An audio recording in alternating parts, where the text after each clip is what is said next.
ഇതുമായി ബന്ധപ്പെട്ട് തന്നെയുള്ള മറ്റൊരു വാർത്ത. ശബരിമല സ്വർണ്ണക്കവർച്ച കേസിൽ തന്ത്രി കണ്ഠരര് രാജീവരുടെ ജാമ്യാപേക്ഷയിലും ഇന്ന് പ്രോസിക്യൂഷന്റെ വാദം തുടരുകയാണ്. കൊല്ലം വിജിലൻസ് കോടതിയിലാണ് വിശദമായ വാദം നടക്കുന്നത്. ഇന്നലെ പ്രതിഭാഗത്തിന്റെ വാദം പൂർത്തിയായിരുന്നു.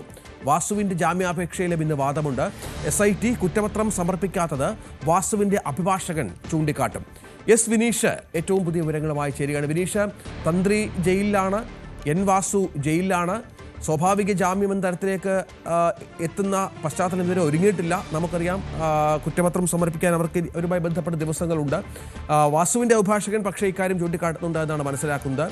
എന്താണ് വിശദാംശങ്ങൾ? ഇന്നലെ പ്രതിഭാഗത്തിൻ്റെ വാദം പൂർത്തിയായ പശ്ചാത്തലമുണ്ടായിരുന്നല്ലോ. തന്ത്രിയുടെ വാദം ഇന്നലെ പൂർത്തിയായിരുന്നു. ഇന്ന് പ്രോസിക്യൂഷന് ചില കാര്യങ്ങൾ സ്വാഭാവികമായും തന്ത്രിയുമായി ബന്ധപ്പെട്ട് കോടതിയെ ധരിപ്പിക്കാനുണ്ടാകും.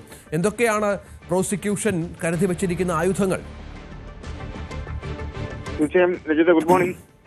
ശബരിമല സ്വർണ്ണക്കൊള്ളയിൽ തന്ത്രിക്ക് ജാമ്യം നൽകണമെന്നാവശ്യപ്പെട്ടാണ് പ്രതിഭാഗം കോടതിയിൽ വാദിക്കുന്നത്. തന്ത്രിക്ക് വേണ്ടി അഡ്വക്കേറ്റ് ബി രാമൻപിള്ളയാണ് ഹാജരായത്. ഓൺലൈൻ മുഖേനയാണ് കോടതിയിൽ ഹാജരായത്. അഡ്മിനിസ്ട്രേറ്റീവ് കാര്യങ്ങളിൽ തന്ത്രിക്ക് ഇടപെടാനാകില്ല എന്നും ആചാരപരമായ കാര്യങ്ങളിലാണ് തന്റെ ഉത്തരവാദിത്വമെന്നുമാണ് പ്രതിഭാഗം കോടതിയിൽ വാദിച്ചിരിക്കുന്നത്. എന്നാൽ തന്ത്രിയുമായി ഉണ്ണികൃഷ്ണൻ പോറ്റിക്കുള്ള ബന്ധമാണ് സ്വർണ്ണക്കവർച്ചയ്ക്ക് വഴിവെച്ചതെന്നാണ് പ്രത്യേക അന്വേഷണ സംഘത്തിന്റെ റിപ്പോർട്ടിൽ തന്നെ പറയുന്നത്. സന്നിധാനത്ത് സ്വർണ്ണപ്പാളികൾ മാറ്റുന്നതിനും തിരിമറികൾ നടത്തുന്നതിനും ഒത്താശ ചെയ്തതായും കേസിലെ മുഖ്യപ്രതിയായ ഉണ്ണികൃഷ്ണൻ പോറ്റിയുമായി ചേർന്ന് ഗൂഢാലോചന നടത്തിയെന്നുമാണ് തന്ത്രിക്കെതിരെ SITയുടെ കണ്ടെത്തൽ. നിലവിൽ റിമാൻഡിൽ കഴിയുന്നതിനിടെ ആരോഗ്യസ്ഥിതി ചൂണ്ടിക്കാട്ടിയാണ് തന്ത്രി ജാമ്യത്തിനായി ശ്രമിച്ചിരിക്കുന്നത്. ആരോഗ്യസ്ഥിതി വളരെ മോശമാണ് എന്ന് ചൂണ്ടിക്കാട്ടി ജാമ്യം ലഭ്യമാകണം എന്ന് പ്രതിഭാഗം ആവശ്യപ്പെടുകയും ചെയ്തിട്ടുണ്ട്. എന്തായാലും ഇതേസമയം തന്നെ ദേവസ്വം ബോർഡ് മുൻ പ്രസിഡന്റും മുൻ കമ്മീഷണറും ഒക്കെ ആയിരുന്ന N വാസുവാണ്. N വാസുവിന്റെ ജാമ്യാപേക്ഷയും ഇന്ന് കോടതിയിൽ വാദം കേൾക്കും.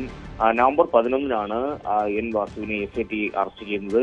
കട്ടളപ്പാളി കേസിലാണ് വാസു പ്രതിയായിരിക്കുന്നത്. നമുക്കറിയാം, സുപ്രീം കോടതി വരെ N വാസുവിന്റെ ജാമ്യാപേക്ഷ നിരസിച്ച സാഹചര്യമുണ്ടായിരുന്നു. രൂക്ഷ വിമർശനങ്ങളൊക്കെ നേരിട്ട സാഹചര്യമൊക്കെ ഉണ്ടായിരുന്നു മുൻപ്. ഇതെല്ലാം നിലനിൽക്കുന്നുണ്ട്. എന്തായാലും ഈ 90 ദിവസം പിന്നിട്ടിട്ടും കുറ്റപത്രം സമർപ്പിക്കാത്തതാണ്. അതാണ് വിനീഷ്. അതായത് ഈ മറ്റു രണ്ട് പ്രധാനപ്പെട്ട പ്രതികളൊക്കെ പുറത്തു വന്നു. പോറ്റിയടക്കം പുറത്തു വന്നു. പോറ്റി നമുക്കറിയാം മുഖ്യപ്രതിയാണ്. പോറ്റിക്കെതിരെ നിരവധി തെളിവുകളുണ്ട്. പക്ഷേ കുറ്റപത്രം സമർപ്പിക്കാത്തത് പോറ്റിക്ക് സ്വാഭാവിക ജാമ്യം ലഭ്യമാകാൻ ഇടയാക്കിയൊരു പശ്ചാത്തലമുണ്ട്.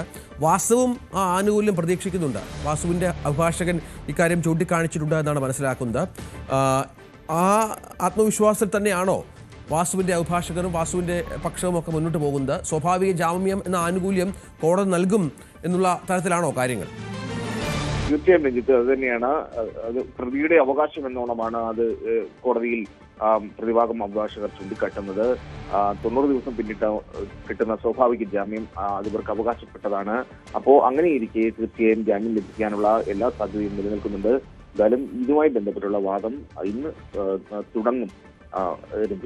ഒപ്പം തന്ത്രി നേരത്തെ വിനീഷ് ചൂണ്ടിക്കാട്ടിയ പ്രസക്തമായ പോയിന്റുകളുണ്ട്. അതായത് നേരിട്ട് ഈ വിഷയത്തിൽ പങ്കില്ല, അഡ്മിനിസ്ട്രേറ്റീവ് കാര്യങ്ങളിൽ ഇടപെടാറില്ല, താൻ തന്ത്രപരമായ കാര്യങ്ങളിൽ മാത്രമാണ് ഇത്തരം തീരുമാനങ്ങൾ എടുക്കുന്നത്. അത്തരം വാദങ്ങളുണ്ട്. പക്ഷേ അവിടെയും പ്രോസിക്യൂഷന് സ്വാഭാവികമായ ഡിഫൻസ് ഉണ്ട്. കാരണം തന്ത്രി അറിയാതെ ശബരിമലയിൽ ഒരു കാര്യവും മുന്നോട്ട് പോവില്ല എന്നുള്ളതാണ് പ്രോസിക്യൂഷൻ മുന്നോട്ട് വെക്കുന്ന കാര്യം. അതനുസരിച്ച് തന്നെയാണ് തന്ത്രി ഇപ്പോൾ ജയിലിൽ കഴിയുന്നതും.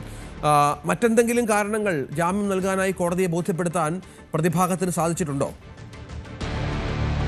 പ്രധാനമായിട്ടും ചൂണ്ടിക്കാട്ടുന്നത് ആരോഗ്യസ്ഥിതിയാണ്. രഞ്ജിത്ത്, ആരോഗ്യസ്ഥിതി വളരെ മോശമാണ്, രൂക്ഷമായിട്ടുള്ള ആരോഗ്യ പ്രശ്നങ്ങളുണ്ട് എന്നതടക്കമാണ് ചൂണ്ടിക്കാട്ടുന്നത്. പക്ഷേ ഇതിന് ക്രോസ് എന്നോണം SIT സമർപ്പിച്ച റിപ്പോർട്ടുകളിൽ തന്നെ പറയുന്നുണ്ട് ഗുരുതരമായിട്ടുള്ള ആരോഗ്യ പ്രശ്നങ്ങളില്ല എന്നും സുപ്രീം കോടതിയുടെ നിർദ്ദേശപ്രകാരമാണ് ഇപ്പോൾ ചികിത്സ നൽകുന്നത് എന്നതടക്കമുള്ള റിപ്പോർട്ടുകൾ സമർപ്പിച്ചിട്ടുണ്ട്.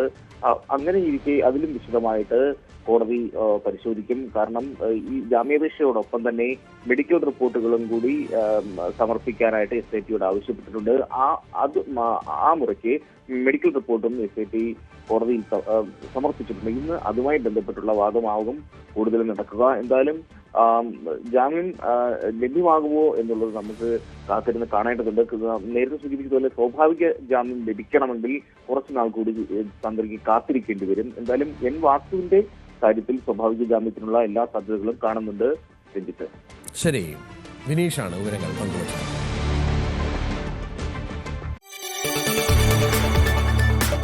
കൂടുതൽ വാർത്തകൾക്ക് news 18 Keralam YouTube channel subscribe ചെയ്യുക.